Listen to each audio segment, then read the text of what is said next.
Pub Heads? It's Chris, and you are watching Top Shops. This time we're coming to you from my home state, Illinois, a little bit further south of where I grew up, Manteo, population 8,600, and possibly the most important member of that 8,600 resides in this building right here. My man Troy Trepanier, you know him better as Rad Rides by Troy. I'm sure you know his cars. Let's go inside and see what he's checking out right now. Oh. Come on, don't be scared. What's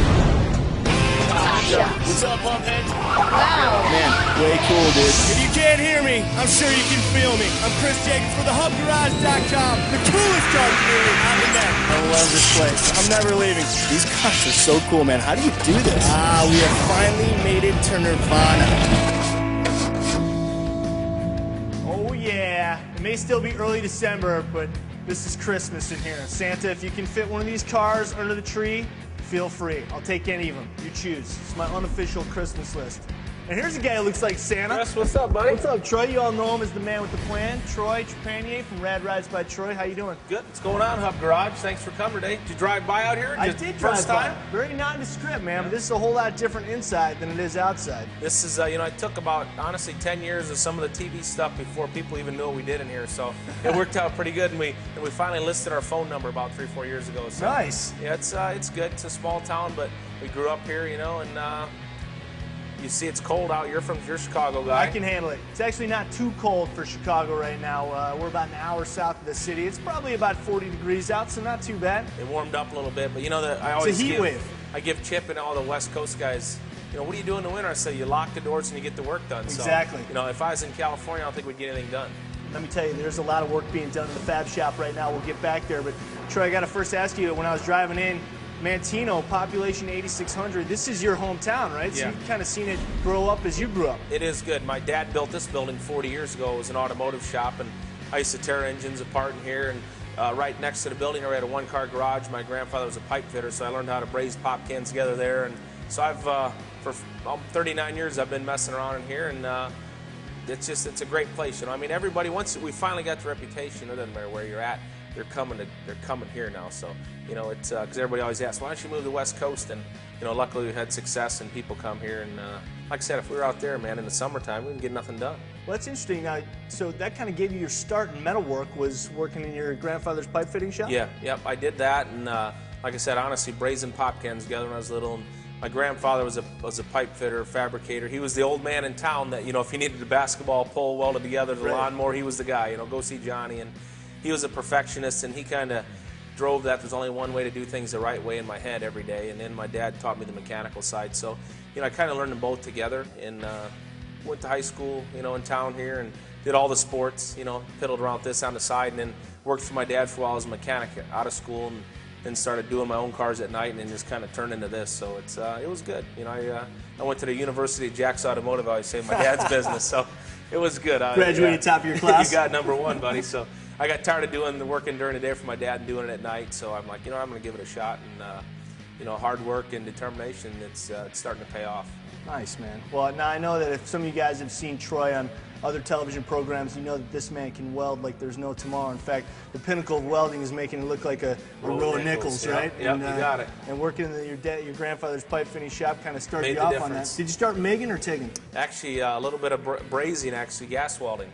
And then I did a little bit of MIGing, and then my grandfather passed away. And he didn't do a lot of TIG welding because he was a pipe fitter and that. And back then, you know, they did a lot of, you know, arc welding and stuff. So I kind of taught myself how to TIG weld. I bought an old machine and taught myself the hard way in the garage. You know, didn't have time to go to any tech schools or nothing, and luckily stayed with it. So self-taught? Yeah, absolutely. Family taught? Family taught a little bit. And then I tell you what helped me a lot, Chris, is being around the right guys in the beginning.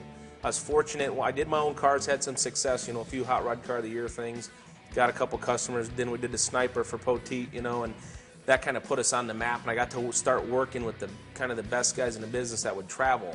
So I learned a lot from being around them, and you'll see later, you know, Charlie's back in town with us, helping us on our new project. So special appearance by Charlie Hutton coming up on Hub, so stay tuned, Hubheads. Yeah, so it's good, you know, when you get the right customer, you know, and have the right, you know, attitude, whatever, you can work with the best people. Guys Man, who I know, tell you, guys who appreciate. Yeah, you learn. Yeah. You really learn. And we got on the advisory board at Wild Tech a few years back after we did the overhauling deal out there. Yeah. So I've got the #1 kid out of there the last 4 years, and that's been a big help. That's so Levi. it's Levi's on the advisory board with me. Nice. And he goes out there, he does all this, speaking at the graduation, pick out the #1 kid, and then we lure him over here and love that. put the hammer on. So yeah. Well, this room right here is kind of like the showroom. This is kind of a physical resume of yours. We got the '69 Camaro. Yep. We got the split second, of course, the Yep. '63 Vet behind us.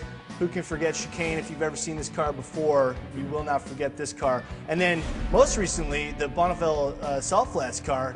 Tell us about that car. Well, I tell you, just to back up on a Chicane here, everybody goes, well, it's always here. I'm like, well, Glenn's from Chicago. He's LaGrange, 40 minutes away, so, I keep it here most of the time. We built the car 6 years ago, and my joke is, you bring a new customer to town, you get in them and give them a ride, and they just get out and hand you their wallet. So it's that's still not enough. That's still not enough. So it's a real good, if you want to bring somebody that's kind of on the bubble on what they want to do for riding this car, because it's twin turbo, it's got the power, it rides good, so I like keeping it here. And then, probably the most thing we've been real proud of, we won the Riddler a couple years ago. That was a great car for Ross and Beth. But George Poteet's been our longest. Car right here. Yeah, a little 36 Ford project. And but George has been our longest customer, and he got us into Bonneville about 3 years ago, and that's probably been the best thing we've done because. That's where the crap starts and the real begins. There's no, well, yeah, we're going to go so fast. I mean, you're out there competing for real, and luckily we've had a lot of success with it. And, we went 265 with a 4-cylinder and set a record. That was a 30-year-old record. And then our whole goal from the beginning was to go 300. And we didn't think we could get there with the 4-cylinder, so we bailed out on it because we'd got the record. And so we put a V8 in it, and this was the first year for the V8. Chased our tail a little bit in the beginning of the week out there and got it ironed out and went 290 back-to-back and then figured out, okay, it's working well. So we ran at 11 pounds of boost, which we dynoed the motor at 18, so we're about 400 horsepower off. So, all right, we'll put some juice in it. And put the juice in and broke the drive shaft and bent all the valves in the motor and went home. So we came back, rebuilt it right away because we were going to go back in October for the World Finals, and real confident because the data we got from the car looked good. The fastest door slammer in 60 years is 303. Wow. So we're right there. You guys should have that, no problem. We're there in August. 290, yeah. Now, tell us more about your experience at Bonneville. You were saying, first of all, that you made 2 passes with 290. Right. And then you ran into a little bit of some structural issues because it was too much RPMs for the drive shaft to handle. Yep. Tell us about that. We're kind of beginners in racing. That's our first race car, and we just luckily. We had Chrysler in the wind tunnel for 40 hours. Jessel, everybody knows the Jessel valve train. They did the long box for us. So we were really working with the right people, and that's to do with George also. And but Bonneville really educates you. Just when you get a little cocky, it bites you. And we had a lot of success with the 4-cylinder, and then so we did. We did the V8, and the drive shaft broke. So we come back and we start looking at it, and it's like, well, it's only really made for 9,000 RPM, the drive shaft we enter, and you say 9,000 RPM. That's crazy, right? The drive shaft? Wait a second. 128 miles an hour? 154 in first gear. Yeah. Now, Troy's kind of playing this, obviously, saying, oh, yeah, the drive trav broke on us, whatever. But, dude, it's, first of all, a solid chunk of chrome moly that you made the thing out of. Yep. And it essentially shattered in the front and 90-degree bend right up the middle of it. We'll show you all the broken parts in the back because we keep them around. It's a good conversation. But it's just one of them things like you never think, well, you got a skinny tire, you're on salt. It's not a torque thing, So you're like, ain't no crazy drive shaft out there. I mean, a 3.5-inch chrome moly is good enough. Well, it's the speed of it. It's a friction thing. Yeah, it's spinning so fast because we're running so fast. Yeah. They get it. It must have got a little weird, and then on maybe the 290 pass, and we come back and. Yeah, because if it gets just even anything at that speed, a millimeter off